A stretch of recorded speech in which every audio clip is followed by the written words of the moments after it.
You're listening to the Real Estate Runway podcast, powered by QUATTRO CAPITAL, where we are all about alternative business and investment strategies to help you amplify life and maximize wealth. Here's your host, the recovering engineer turned multifamily investor, Chad Sutton. All right, Real Estate Runway family. Today, we're going to talk with my friend Daniel Martinez, and we're going to focus on land deals. So we're actually going to talk about how you can acquire small pieces of land or even large pieces of land from those who just don't know what to do with it, and actually chunk it up and make it subdivided and more valuable to those who would have an appetite for the piece of land you're looking at. So let's get into this and check it out. Before we do, folks, if you get any value out of the show, hit up that like button, subscribe, leave a comment, just interact with the show, because that's really the only way that we get to more people just like you. So pay it forward, share the show, write a comment. We appreciate you for doing so. We're on all the socials, guys. If you want to check us out at Facebook, Instagram, LinkedIn, TikTok, YouTube. So TikTok and YouTube is at Real Estate Runway Podcast for this show. And all the others are Team Quattro Capital, one word, no special characters, or just visit us at thequattroway.com and you can click right over to it. And folks, we are always open to partnering with you. If you are an investor, you want to check out some of the opportunities that Quattro Capital has, hit us up at thequattroway.com/invest to register. Someone from our team will reach out and we'll work on getting to know one another and see if that is the right fit for you. So let's get right into the episode. Here we go. All right. Real Estate Runway family, welcome to another episode of the Real Estate Runway podcast. This is your captain speaking, and we have today a good friend of mine, Daniel Martinez. Daniel is in the land flipping business, ranch flipping business, and actually has a tech company that we'll talk about in the end as well. We're in the CRM space. But before we do, we're going to get into Daniel's story. Daniel, welcome to the show. How are you today, brother? Thanks for having me in. I'm glad to be here. I love contributing to the podcast niche as a whole. I have my own podcast and I'm a product of it. So we can talk a little about that too, but I just love contributing to the space. Yeah, stay tuned till the end, folks, and we'll definitely get into Daniel's podcast and the Quattro questions section at the end of this episode. Daniel, before we get into this, you've got a pretty amazing story. Will you walk through your blue collar to investor story that you have here and just where you come from, man? Yeah. So I'm actually 31. I started entrepreneurship at 25. I was actually a truck driver at the time. I actually was trained by my company and I knew I wanted to be onshore, but didn't know really what I wanted to do. So I'm like, I have a CDL. I understand trucking to an extent. Let me just start a trucking company. So I drove for 2 years for my company, ended up starting a trucking company, ran that for 2 years, and I lost my shirt. While I was truck driving, I was pivoting into other niches, and I heard real estate and wholesale and all these other cool things I can dive into. Listening to podcasts on YouTube while I was driving, I pivoted into real estate. It took me 7 months to get my first deal. I tried houses for a long time. I contracted like 3 houses. They all fell through for different reasons. A seller died. Someone blew up the closing table. Literally, I took the seller to closing, blew up at the table. My first deal I actually closed was actually a land deal. And I've been doing land ever since. I've just found my own little niche and success in land. I've been doing land ever since. I love one thing you said there, Daniel. Folks, we are in a beautiful time where if you want to learn anything, there's probably a podcast or a YouTube channel or some kind of audiobook or something on it. And you want to talk about having probably the best opportunity to power listen and power learn. Try driving a truck across the continental United States day in and day out. You probably have a lot of time to listen. So I know that's not for everyone out there because some of you have to work at a desk, but man, we have these great little AirPods. You can just stick them in your ear, listen to something in the background, learn by osmosis, focus on learning. If there's anything you can do, you can probably learn it via the content out there today, including this podcast. So Daniel, back to you here. You mentioned that you had some trouble with the housing side of things, trying to get into flips or maybe you were buying to rent, either way, but you fell backwards into land. What was attractive to you about it? And what did that first deal look like? What were you trying to do to turn a profit on that piece of land? So the house stuff, there was just a lot of competition. I was actually living in Atlanta at the time and I just couldn't. Yeah. I contracted a lot of stuff. I didn't necessarily know what I was doing. One deal, I put up $1,000 hard earnest money and I lost $1,000 because I contracted it too high with an agent. I was trying everything I could and it just wouldn't work out for me, whatever reason. I contracted one. I was right before close. The seller passed away. So blew up the whole deal. And I'm like, okay, here's another one. And then another one, I took it to closing, brought the seller to closing. Literally, the title company didn't do the title search. So like right before closing. Okay, we got bad news. So there's a credit card lien of 30 grand that blows up your whole deal. I'm like, congratulations. I'm like, oh, thank you. I just evicted the tenant. I trashed the whole property out. I just did all this work and blew up at the table. All right. So I was like, let me switch it up. So me and my partner, we actually took the same course and he was in the land. So I'm like, try out land, see how it works for you. So I'm like, all right. So I set up a PPC campaign. So I set up a website with Google Ads and just waited for people to come in through there. I ended up hitting a lady she lived in Northern Atlanta, but she had a property in Florida. It was vacant, getting dumped on, vacant little lot, like 5,000 square feet, 4,000 square feet. She's like, I don't want to deal with this anymore. Can you help me out? So I'm like, I looked it up using Zillow. I found out it was I guessed it was worth about 20 grand. So I'm like, if I can get this thing for 12 or less, 12 to 15, I think I can move this. So I was like, I want to get it for 5. So she'll make me an offer. So I was afraid to talk to the seller. So I actually emailed her. I'm like, hey, would you take $4,236.33? She's like, can you just do 5? I'm like, yes, boom, 5. So I put out Facebook Marketplace and I found a buyer 2 days later for 12. And that's how I did my first deal. That's pretty great. So that's land flipping at its best right there. And that's, again, less competition. Not everyone understands how to value land, or it's not as easy as everyone knows how to go look up a house value today, right? And there's a lot of people trying to buy houses, not for investments, but for their own personal use. There's not enough housing inventory out there, hence the housing crisis that we're in and why rental real estate is so good. But competition is a big part of what you're talking about here, Daniel. Since then, you've evolved and you've done multiple land deals, and now you're looking at big land and things of that sort. So walk us through that evolution. How'd you go from that first deal, which was in essence a land flip to generate some cash? What are you looking at these days, and how did you evolve to that point? It was an evolution. Like I like land because it doesn't cash flow. I like land because it carries its own weight of motivation just by owning it. You have to pay taxes every year. So actually negative cash flows, most people.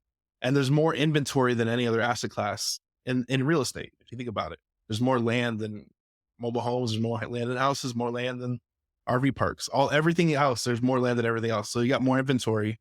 A lot of people don't know how to monetize it. So once you cut that learning curve, you're in a blue ocean, which we love. Everybody talks about blue oceans. Like we're literally in a blue ocean.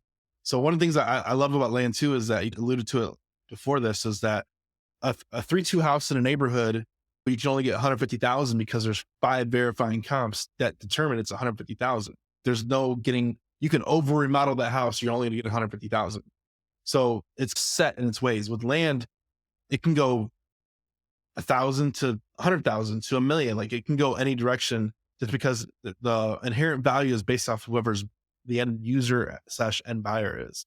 So me flipping it, there could be a huge end buyer capital thing that I don't even know what it is. So we look at comps, but very loosely. So if we verify this lot's maybe worth 100 grand, if we can get it for 30 or 50 grand, we know we're going to make money. We just don't know how much.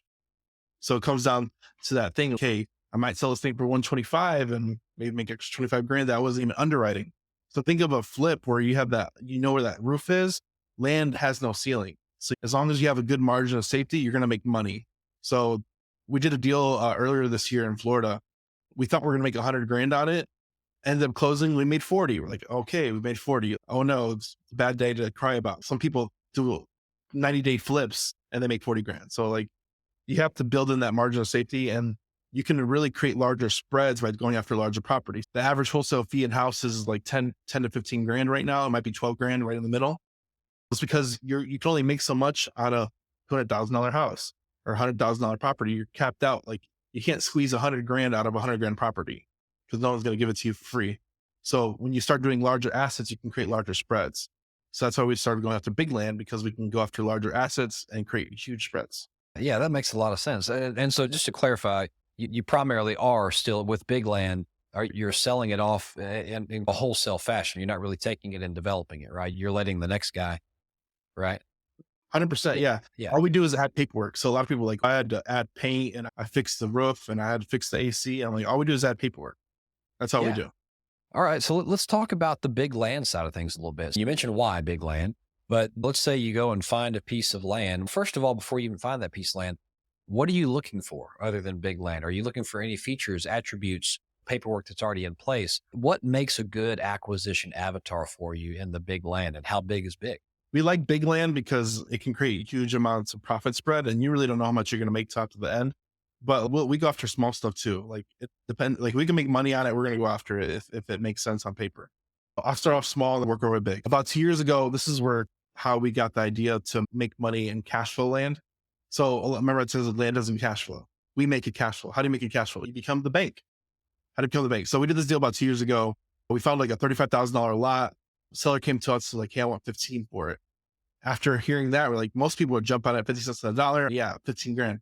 If he's coming at us at 15, he maybe will take less. So we offered him $8,000. No, I have to get 15 for it. I can't do 15. All right, whatever. Cool thing about land is it boomerangs. It always comes back to you because no one's buying it. There's so much opportunity out there. We talked about the blue ocean a second ago. It just comes back to you. So the seller came back 69 days later. "Hey, I remember you're interested in my land. Are you still interested?" "Yeah, 8 grand. "Okay, I'll take the 8 grand. So we got him under contract for 8 grand. We put it on marketplace. He found a buyer in 2 weeks for 8 grand down, 500 a month. 8 grand the buyer gave us straight to the seller, and then we collect 500 a month for 5 years. That's equivalent to a rental. Most rentals average $200 to $600 of cash flow per rental, but they got CapEx, they got repairs, they got management, they got all these other things that can ruin their cash flow for the whole year. That is net cash flow because it's the bank. You just get paid 500 a month. So that's where our little path grew. So that's a small deal. Bigger deals we've done, the deal in Florida, it was a pre-foreclosure. It was actually debt in the property. We took it over for 20 grand. We sold it on the MLS and we made 40 grand. And the property is worth 450. Yeah, not a bad day at all, I would say. Okay, let's walk into going from that. You mentioned adding paperwork to the land, and I think in your bio you talk about subdividing land. So what is the upper bound? Is there an upper bound to what land you're considering at this size? Or No, we just did a deal in June. It was 350 acres, 10,000 acres. So the purchase price $3.5 million. We contracted it back in March. We closed in June. All the lots should be sold in August. We're set to close sometime at end of August, maybe early September. Okay, so let's walk through that one, Daniel. So you found that you said it was 10,000 acres, right? It was $10,000 per acre. Sorry, 350 acres, $10,000 per acre. Got it, 3.5 million. So you bought that. So what did you see in it that you liked? And then what value did you add to it? Because I think I got a piece of it by what you just said. What did you do to it to then be able to sell it off? Think of the wholesale model. So you go to Costco, you can buy, maybe not toilet paper, but you can go buy a big pack of toilet paper, and then you might go to the corner store and they sell each roll of toilet paper for each thing.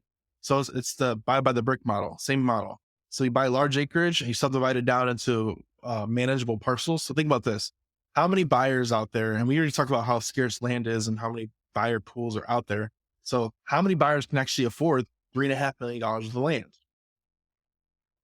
Very small. Yeah. So we cut it down into 10 to 20 acre lots. Now it's down to maybe 200,000, 400,000. Now we're talking into a manageable amount where people can afford it. Now we can open up to more buyers. That's how you create that flexibility. So we bought a 10,000 acre. We're selling it for 20,000 an acre. So we sold some lots for 20.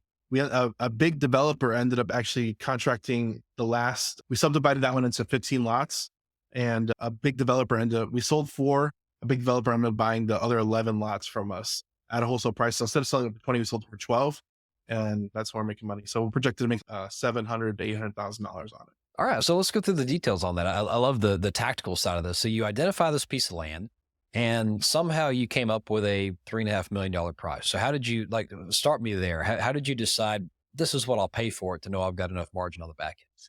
So generally we try and get a 2x value add opportunity. So it was 10,000 an acre acquiring. We know we could sell it for 20 to 22 selling once we subdivided it down. How did you know that? Were there comps out there for that? Comps? Okay, good. It's comps that support smaller acreage sizes that people are paying 20 to 22,000 per acre. So once you know that, you can go to the marketplace. I'm like, boom, there's a deal. There's a deal. There's a deal. Literally, I with one of my students, I was on let me just see how many deals I can find in 30 minutes. I found 9 deals on the MLS that were marketed that had money built into the deal. And they're sitting there for 6 months, a year on the MLS. No one knows what to do with it. You can literally cherry pick them off the MLS without doing no marketing spend, nothing. They're just sitting on the MLS. Yeah. Just because, like you said, it's unmanageable to the average buyer, right? It's unmanageable and no one knows what to do with it. They don't have the skill set or the knowledge to make it work. Okay. So then I guess let's think about what I would call super value out in this space. Do you ever get into, I'll call it horizontal development. So let's say you bought 350 acres and you can go sell them off as smaller subdivided lots. And that's like almost literally for changing the paperwork. That's free money right there. You can get into maybe getting it approved for R4 housing or something like that. Have you ever had to go that far? Or do you really just say, I'm just taking it from big to small and that's really the best, all the value add I want out of this? We don't actually build anything. So there's different phases of development. So like large into zoning, zoning into construction, into actually complete construction. And then you have selling off. So you have 4 different phases right there. We generally do phase 1. So for instance, we're doing a deal right now. We bought 10 acres, a lot smaller, but we bought 10 acres for 225. We're turning it into 11 lots and we're selling it all to a mobile home dealer for 60,000 a lot. So we're projected to do 660 minus expenses, and we picked it up for 225. A little 10-acre lot. Very nice. Okay. That's super interesting. And so I guess as far as the next part of the episode, let's talk a little bit about the tech company that you have, Daniel. And so this is an interesting combination, right? Because not only are you a land investor and you know a lot about how to flip land and make a profit on that by subdividing it, you've also got a pretty interesting product out there. So I'd love to hear why you created Hivemind and how your current investing life spawned that. Yeah, we created it. It was out of necessity. I think whenever you're starting real estate, you get to a certain point where you're like, I have to create tools and systems and I'll get some systems in place because it becomes very unmanageable very quickly. The more successful we become. And everybody should have a CRM system. I don't care if you use ours. I really don't care. You need something. You have to have something that coordinates, controls, automates follow-ups to your leads. Because if you don't have leads, you don't have a business. It's the lifeblood of your business. So we use it literally for everything. So like most people, we have a very like unique real estate structure. So like we help other businesses set up their systems, automations, help them create leads. We set up PPC campaigns. We do a lot of the other stuff for them. But like other people come in, hey, I already know how to use this. Let me come in and use the system and I'll text, I'll cold call, I'll run my own PPC campaign and I'll just use your framework. So we have all different types of customers that come into our system based off whatever needs they have. But the biggest thing is that you need something to coordinate and to your leads. So like our real estate company, personally, we spend $0 for acquisitions because we can pick them up off the LMS. Yeah. We teach students how to pick them up. So they're bringing us deals. So our acquisition is literally zero. So all of our marketing spend, or most people spend thousands of dollars a month for marketing, we spend it to find buyers. And that's where our marketing, that's what makes us different. We're totally opposite from everybody else. And we use our advertising spend to find buyers, nothing for sellers. Yeah, that makes a lot of sense. And you're right. Sometimes you have to build the machine a little bit and then you realize, wow, I've got a good machine here. I bet other people need this machine too. And I would venture to say that your tool is geared around what you needed in the business as a land flipper. And it probably applies to a lot of you real estate folks out there. So in just a minute, we'll talk about how you can check that software out and see if it's right for you and your business. Daniel, let's hop to the Quattro questions. Are you ready to go with me? Let's go. All right. So first one, what is your superpower? It could be life or business, and how does it serve you well? My superpower, I think, is like systems. And it's not like I'm the smartest person out there. I think you have basic understanding of systems. And I love math. So I think I excelled at math when I was in high school. And I think it comes out to help me out with underwriting now with real estate.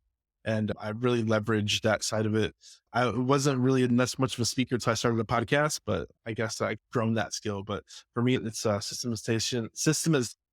systems and underwriting and math. So, and my partner's good at sales. So partner with somebody you're not good at. So that's how.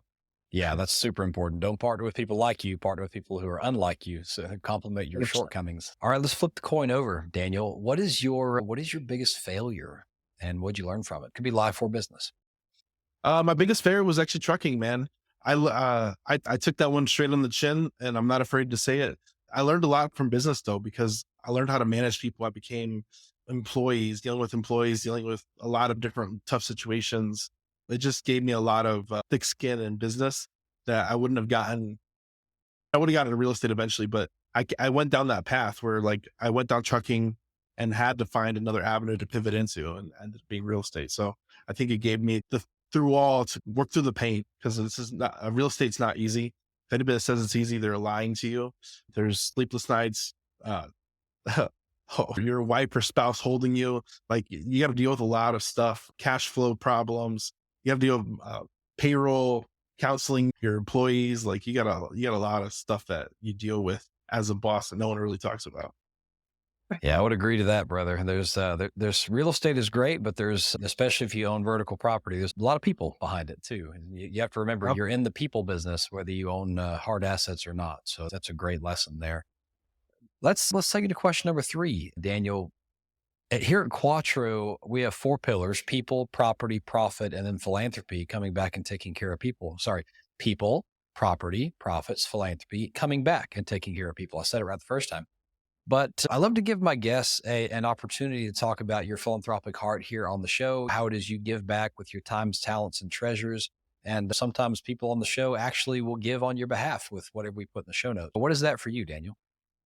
I have a heart for young people. I like helping young people learn more about life and business, because I think a lot of people don't educate them and they don't prepare them for what life actually brings to them. Because I know for me personally, there was a tweet yesterday that's talking about like how people just go to college to make their parents happy. And I'm like, it might not be the thing you do, but they didn't prepare them. Sometimes parents don't prepare young adults into that transition into adulthood, and it can hit you very fast and you're not prepared. So I always like helping young people just become more knowledgeable. And I always talk to like my family and young adults. Like I was trying to teach them about business, because me and my older brother, we actually got into business, but we're the only one people in business in our family. Everybody else is like blue collar still. So I think it's just giving back to the young people. My oldest daughter is actually going to school, so they actually have a entrepreneurship program. So I'm hoping to teach and educate for the high schoolers in my daughter's school, because she's kindergarten, but I can help participate and contribute to the high school. Yeah, that's fantastic, Daniel. It's such a soft spot in my heart for that as well. Let's come to the point where we have our free gift here in the show. Let's talk a little bit about the podcast that you have, and let's talk a little bit about I think you have a text gift as well, we were talking about earlier. So what are those 2 things and how can we find them?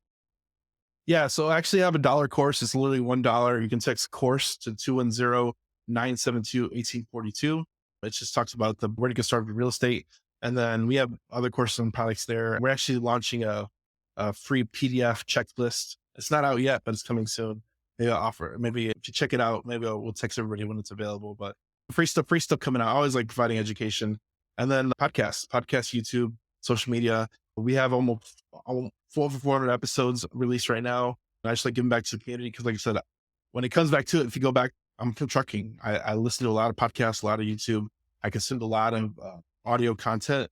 So I like contributing in that way, back to the community, because I'm a product of it. So that way to give back. And I think it comes full circle. So I like contributing back. So I appreciate you having me on to help contribute back to the community as a whole, and help you find value in this episode and our podcast and other podcasts out there. Because as us as producers, there's so many people consuming content.